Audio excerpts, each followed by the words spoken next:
bienvenue dans ce magazine hebdomadaire de la MINUSCA. Voici le sommaire de cette édition. Le Premier ministre Félix Mouloua et la représentante spéciale du secrétaire général des Nations Unies en République centrafricaine et chef de la MINUSCA, Valentine Rugwabiza, ont signé un document de remise symbolique d'un don de carburant destiné aux hôpitaux de Bangui. La chef de la MINUSCA, Valentine Rugwabiza, a rencontré une douzaine des leaders de différentes organisations de la société civile à Bangui. La cohésion sociale, le vivre ensemble, la réconciliation et l'incitation à la haine et à la violence étaient inscrits à l'ordre du jour. Enfin, les détenus de la maison centrale de Ngaragba ont célébré la journée internationale Nelson Mandela, une cérémonie organisée par l'administration de l'établissement carcéral de Ngaragba en partenariat avec l'unité des affaires judiciaires et pénitentiaires de la MINUSCA. Depuis plus de 4 mois, la République centrafricaine a connu une crise de carburant qui a favorisé la réduction du mouvement des humanitaires dans leur zone d'opération et a affecté la vie socio-économique des Centrafricains. C'est pour contribuer à résoudre ce problème que la MINUSCA, dans son rôle d'appui aux autorités centrafricaines, a fait un don de 50 000 litres de carburant afin d'aider à la continuité dans la fourniture des services de santé dans des hôpitaux. Un reportage de Geoffrey Bata et Henri Juvenal Kouérépédé. Dès le premier trimestre de l'année 2022, la République centrafricaine, à l'instar des autres pays du monde, a connu une crise récurrente d'approvisionnement en carburant sans précédent. Ce qui a favorisé non seulement la création des marchés noirs, mais aussi la hausse vertigineuse des prix de produits de première nécessité, ainsi que d'autres conséquences sur plusieurs secteurs économiques du pays. Dans le cadre de la mise en œuvre de son mandat de protection des populations civiles et de restauration de l'autorité de l'État, la MINUSCA, à travers son leadership, a procédé à la remise officielle le 20 juin 2022 d'un don de carburant au gouvernement centrafricain au profit des institutions de santé de Bangui. La cérémonie a vu la présence du Premier ministre et chef du gouvernement Félix Mouloua, de la représentante spéciale du secrétaire général des Nations Unies en République centrafricaine Valentine Rugwabiza et du ministre de la Santé publique et de la Population Dr Pierre Somsé. Ce geste est une réponse aux besoins d'urgence qui se font sentir dans les hôpitaux de Bangui, a déclaré Pierre Somsé, le ministre de la Santé et de la Population. Ce don vital arrive donc à point nommé, où mon cabinet est assailli par des requêtes portant sur des besoins urgents en carburant pour le fonctionnement des hôpitaux, le maintien des interventions d'urgence, de riposte aux épidémies, notamment la vaccination contre la pandémie à Covid-19 qui est en cours, une campagne de vaccination contre une épidémie de fièvre jaune au nord du pays qui est en cours aujourd'hui et qui a dû être retardée, campagne contre la polio, contre le tétanos néonatal parmi les femmes enceintes.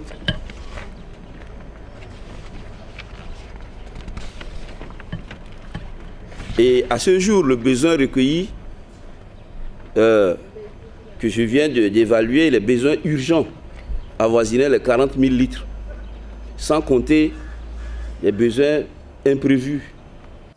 L'objectif de ce geste est de soutenir les centres de santé afin qu'ils poursuivent la fourniture des services de santé en cas de discontinuité dans la fourniture de l'électricité par la Société de l'énergie centrafricaine en abrégé INERCA. Le directeur du centre hospitalier universitaire communautaire, Abel Assaya, estime que l'initiative est la bienvenue.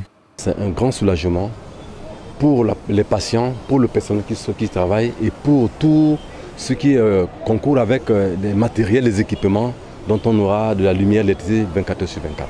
La signature officielle du certificat de ce don entre la MINUSCA et le gouvernement centrafricain a eu lieu dans les locaux du Centre national d'hémodialyse à Bangui. La chef de la MINUSCA, Valentine Rugwabiza, a signé ce document. Il était essentiel pour nous de pouvoir apporter ce soutien aux services de santé et aux institutions de santé publique et de diagnostic afin qu'il y ait une continuité de ces services, que les populations puissent bénéficier de ces services. Le ministre de la Santé a évoqué les conséquences néfastes. Les conséquences sont des taux de mortalité infantile et de mortalité maternelle qui sont très élevés, qui sont aggravés par une absence de fonctionnement de ces services.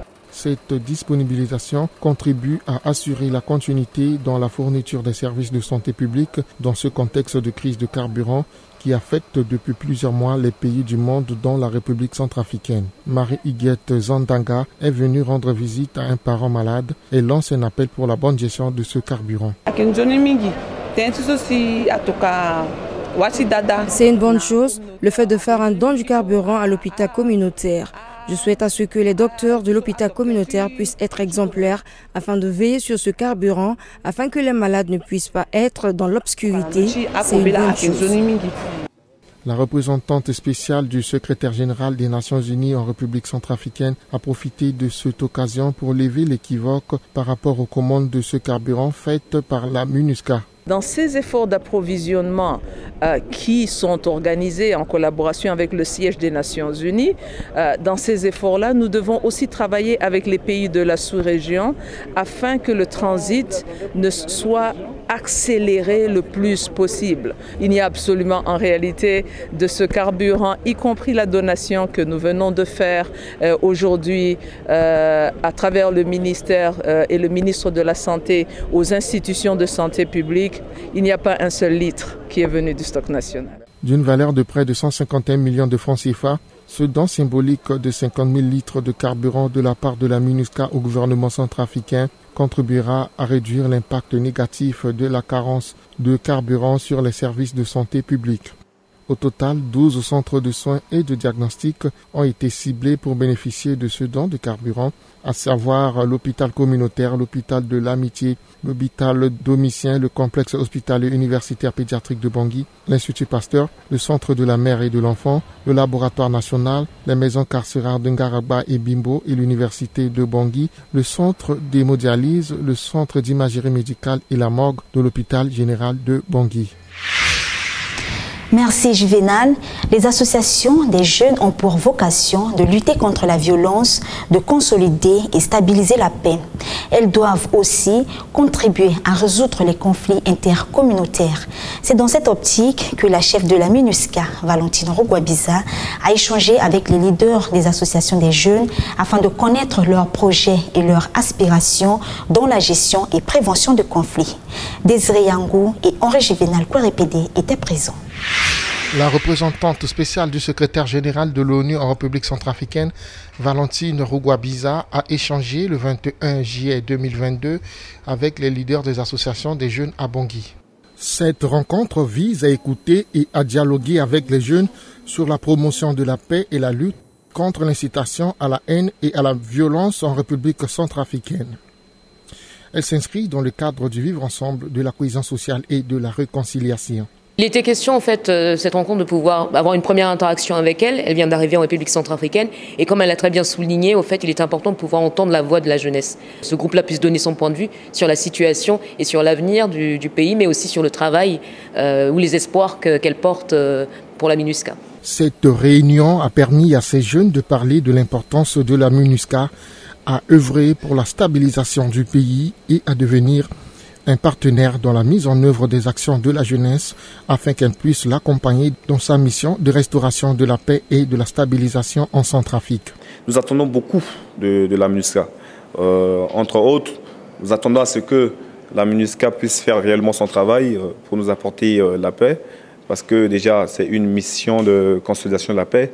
On ne peut que consolider quelque chose qui est acquise. Et donc nous lui avons demandé de nous aider d'abord de reconquérir la paix afin de la consolider. Valentine Rugwabiza a réitéré l'engagement de la MINUSCA de soutenir les activités des jeunes en faveur de paix. Elle a demandé à la jeunesse de poser des actes responsables afin de lutter efficacement contre les messages de haine et de violence en République centrafricaine. Merci Henri Juvénal Kouérépédé. La résolution 64-13 du 10 novembre 2009 a déclaré la journée du 18 juillet, journée internationale Nelson Mandela. Cette journée est observée par le monde entier depuis 2010. Célébré le 18 juillet de chaque année en l'honneur du travail effectué par l'ancien président sud-africain en faveur de la paix et de la liberté, les détenus et le personnel pénitentiaire de la maison carcérale de Ngaragba et de l'annexe du camp de Roume et les casques bleus de l'unité des affaires judiciaires et pénitentiaires de la MINUSCA ont célébré cette journée autour des thématiques liées aux droits des détenus. Plusieurs activités culturelles ont aussi été célébrées. Serge Bilika et Ornella Vanessa Siolo étaient présents. L'administration de la Maison centrale de Ngaragba, en collaboration avec l'unité des affaires pénitentiaires de la MINUSCA, a commémoré la journée internationale Nelson Mandela le 18 juillet 2022. En plus d'une campagne de sensibilisation sur les droits des détenus qui a mobilisé 35 personnels pénitentiaires de Ngaragba, des activités socio-culturelles ont été organisées à l'endroit des détenus. L'objectif de ces activités est de contribuer à offrir de meilleures conditions aux détenus de la maison centrale de Ngaragba et de son annexe du camp de Roume. Nous commémorons la journée internationale Nelson Mandela au niveau de la maison centrale de Ngaragba, au profit des détenus de cette prison. Dans le cadre de cette journée, nous avons des activités qui y sont inscrites. Et ce matin, il y avait une communication sur les droits des détenus au profit du personnel pénitentiaire et personnel FACA qui interviennent pour la sécurisation de cet établissement pénitentiaire. Le respect des droits de l'homme en général et des détenus en particulier, l'amélioration des conditions de santé et de vie des détenus grâce à une alimentation saine, tels sont les points des échanges entre le personnel pénitentiaire et l'équipe de la Direction générale de l'administration pénitentiaire centrafricaine en partenariat avec la Division des droits de l'homme de la MINUSCA. Axel Peggy Wenengai, contrôleur pénitentiaire et chef de service greffe de statistiques pénitentiaires à la maison centrale de Ngaragba, livre ses impressions.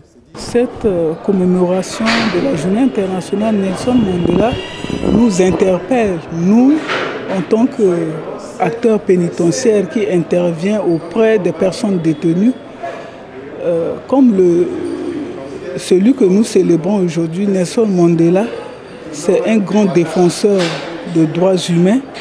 Et c'est au vu de ça que nous voulons attirer la conscience des praticiens qui interviennent dans les établissements pénitentiaires, précisément de la maison centrale Ngaragba, de respecter les droits des détenus afin d'améliorer les conditions de vie des détenus. Ndouédé Mogbiami Lucrèce, chef de service pénitentiaire adjoint Ngaragba, l'un des participants s'est réjoui de la communication de l'équipe de la Direction générale de l'administration pénitentiaire centrafricaine et l'équipe de la Division des droits de l'homme de la MINUSCA. Cela a permis de pointer du doigt la méconnaissance et les mauvaises pratiques de certains agents pénitentiaires vis-à-vis des détenus. Il promet quant à lui de mettre en pratique les lois relatives aux droits des détenus. La formation était vraiment basée sur les mauvaises pratiques et les mauvais comportements des agents pénitentiaires et des FACA qui travaillent ici dans l'établissement pénitentiaire de la maison centrale de Ngaragba. Et cette formation nous a beaucoup aidé à bien se comporter par rapport dorénavant. Nous faisons des choses qui ne sont pas vraiment réglementées. Donc on n'avait pas l'applicabilité du texte et cette formation nous a permis aujourd'hui de connaître les droits des détenus et ça va aussi nous aider dans l'avenir. La MINUSCA, à travers sa section des affaires judiciaires et pénitentiaires, assiste le personnel de la maison centrale de Ngaragba 24 heures sur 24 dans le cadre de la colocation et apporte les conseils nécessaires conformément aux règles Nelson Mandela. La MINUSCA est notre partenaire indissociable dans la détention parce que c'est lui qui nous interpelle à chaque fois s'il y a des choses qui nous échappent, surtout du côté de l'application de la loi. C'est la MINUSCA qui nous appuie, même s'il y a des problèmes de transfèrement des détenus, c'est la MINUSCA. Donc la MINUSCA vraiment c'est un partenaire très très important pour nous dans les établissements pénitentiaires.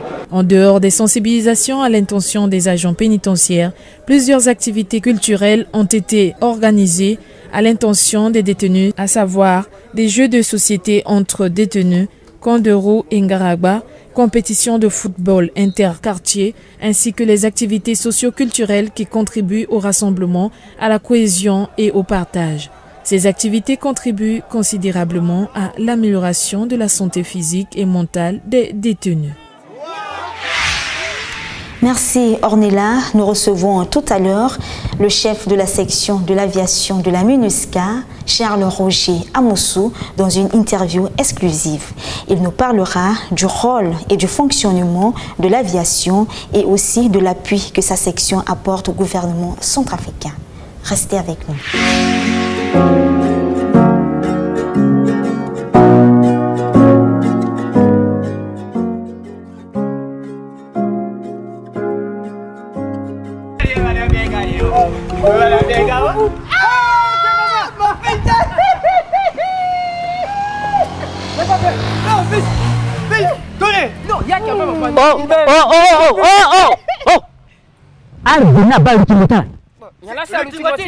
Push le poko. Moko mo push le poko.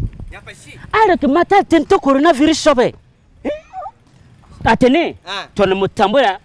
Barambate mo mamba ko ngora pe. Char bijou ne mbate mo ngora pe. Et puis ton ala ti luti, il faut la luti à chérir thérapie à luti. Distance c'était 1 mètre ne te mbate mo.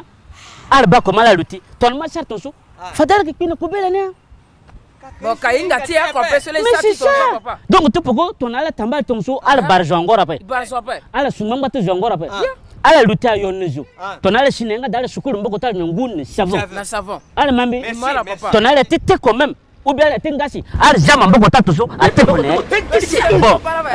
Bon ton mo te ko jappe si mo ko na mushware. Mo te ko na te mushware na we. Prier ni mo gume bin kabini. Ala mambe. Tete ne a contaminé jo après. Chola si jo ka pena ko belani. Voilà. Merci hein. Merci. Allez cher ton hein. Ton anazo encore. Ikangaleke na komoti coronavirus na pe Afrika.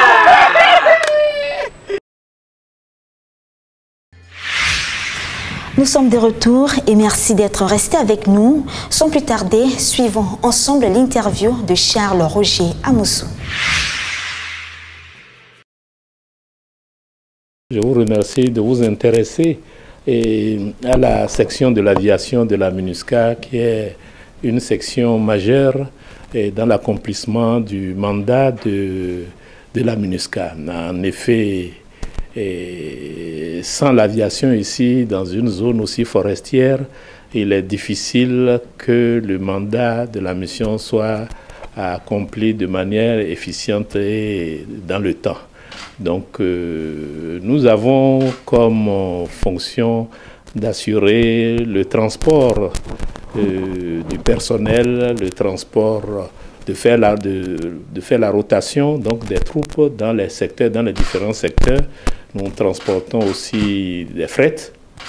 Et ce qui est aussi important, l'aviation est rapide. Nous ne pouvons pas faire des évacuations sanitaires par route, souvent par route. Quand la distance est lointaine, nous la faisons par voie aérienne et très souvent nous la faisons par voie aérienne et pratiquement 24 heures sur 24. J'ai parlé aussi donc de la rotation des troupes. Ils viennent, les collègues militaires viennent nombreux et puis nous assurons la rotation interne des troupes dans les différentes localités. Et il convient aussi de signaler que dans notre mandat, nous aidons le gouvernement à travers le déploiement des FACA, et quand ils ont des missions importantes aussi, quand ils ont des affectations en groupe. Donc, ils demandent à nos patrons, et puis très fréquemment, donc, nous assurons aussi la rotation des troupes FACA. Donc, vraiment, en bref, c'est ce que je pourrais dire sur les fonctions essentielles de l'aviation. Et nous le faisons concomitamment avec nos collègues de MOVCON.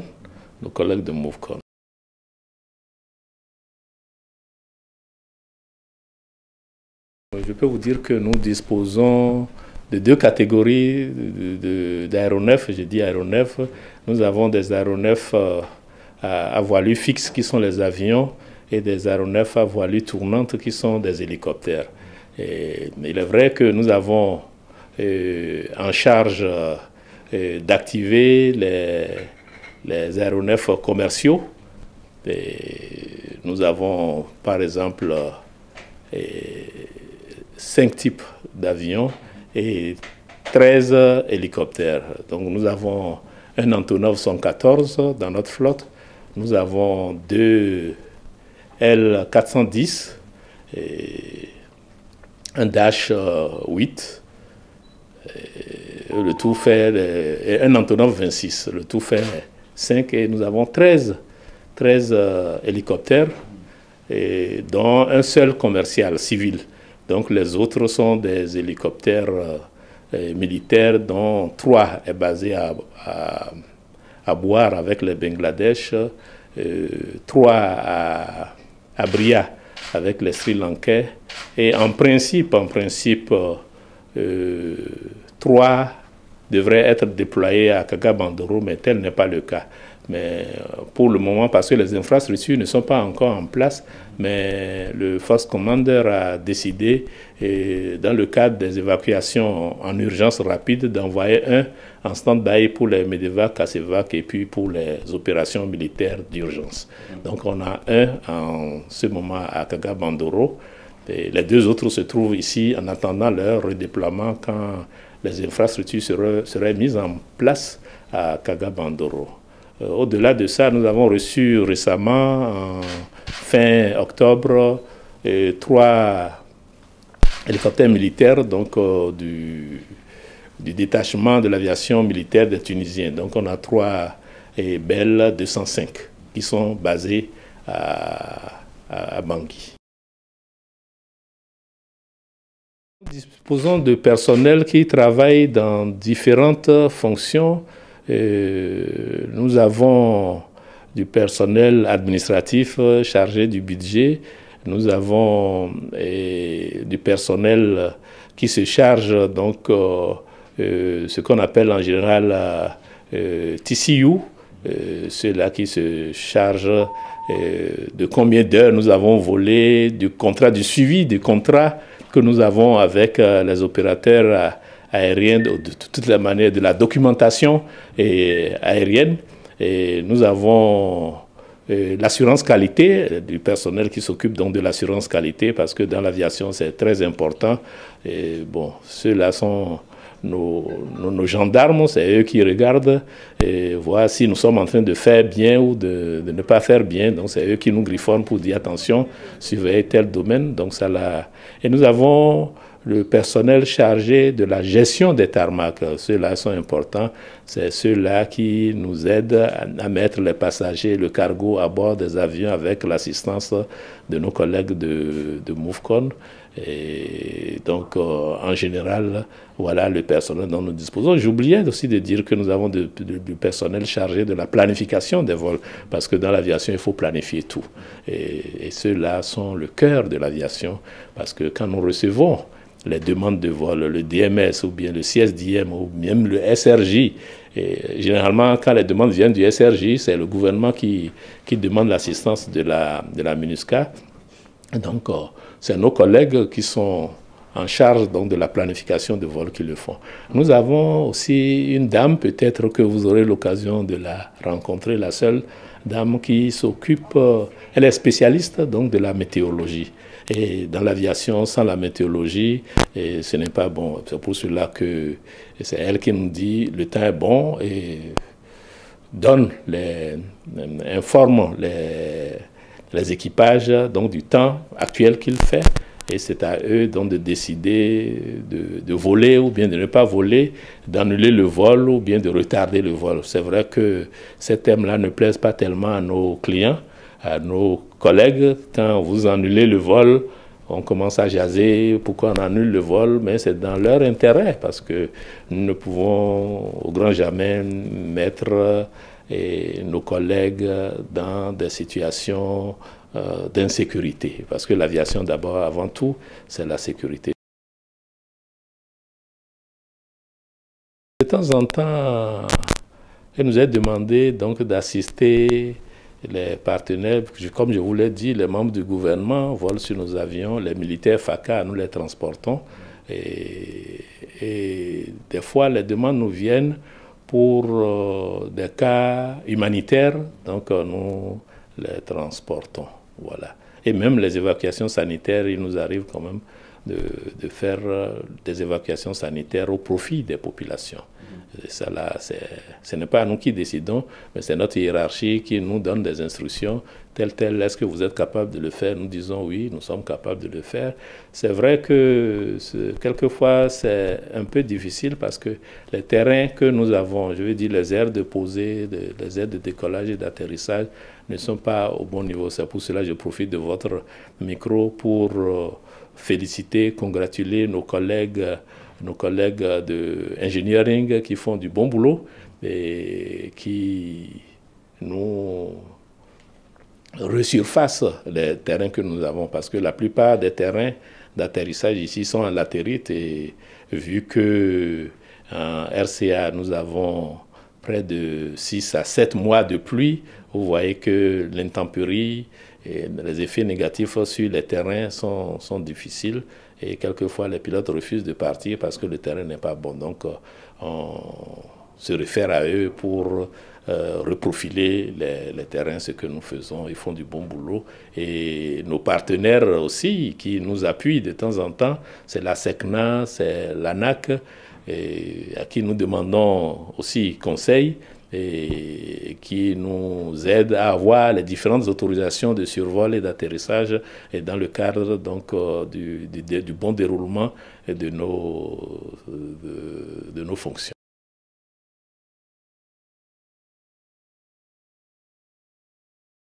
Les autorités militaires ont cédé une partie de leur territoire pour que nous puissions construire notre propre terminal, et comme ça nous allons désengorger l'aéroport international de Bangui, qui est déjà vraiment avec tant d'avions que nous avons plusieurs incidents du fait donc de la petitesse du tarmac que nous avons. Donc dès que nous aurons notre propre terminal, je crois que ce problème-là sera résolu et nos avions seront parqués, stationnés à un endroit précis sous notre contrôle, ce qui est une bonne chose. Et puis ce projet-là est un projet d'envergure, parce que la MINUSCA n'a pas vocation à rester définitivement dans ce pays, et nous allons laisser ce joyau-là au gouvernement de la République centrafricaine. Très régulièrement, au moins 2-3 fois par an, nous réhabilitons les pistes de l'intérieur, ce qui n'est pas une petite affaire. Comme je le disais tantôt, en dehors de Bangui, il n'y a que Berberati où l'aérodrome où la piste est asphaltée, est bitumée. Donc vous voyez, toutes les autres pistes sont en latérite, et en saison des pluies, je dis qu'il pleut abondamment ici. En saison des pluies, vous reprofilez ça, et après 2 mois, 3 mois, alors c'est gâté, il faut reprendre. Vous imaginez un peu l'effort qu'on fait pour réhabiliter une piste de 1800, de 2000 mètres. C'est beaucoup de travail à faire, et chaque fois, c'est pour cela que je réitère encore mes félicitations, mes encouragements à nos collègues de engineering qui font vraiment un travail pro. Nous transportons toutes choses capables d'être transportées, parce que quelquefois il y a des cargos qui sont ce qu'on appelle des marchandises dangereuses. Ça là, on les transporte avec des précautions appropriées pour ça. Par an, nous effectuons près de 8000 heures de vol et près de 5000 sorties. Vous voyez un peu ce que c'est. Donc, c'est beaucoup. Nous transportons les troupes, nous faisons des vols réguliers, transporter des délégations. Ce n'est pas une mince affaire, c'est beaucoup de travail derrière. Pour celui qui n'est pas habitué à l'avion, bon, on voit l'avion voler, mais tout ce qui est mis en œuvre pour le faire voler, revenir sain et sauf, ce n'est pas facile. On pourrait faire mieux si nous avons On a suffisamment d'avions, mais on ne peut pas avoir tout. Il y a d'autres missions qui en demandent. Donc, le peu que nous avons, nous essayons donc d'assurer et d'accomplir le mandat de la MINUSCA. Et je vous remercie. Merci Ornella. L'édition de ce magazine tire à sa fin. Je suis Inès Laure Ngopo. Prenez soin de vous et au plaisir de vous retrouver très bientôt.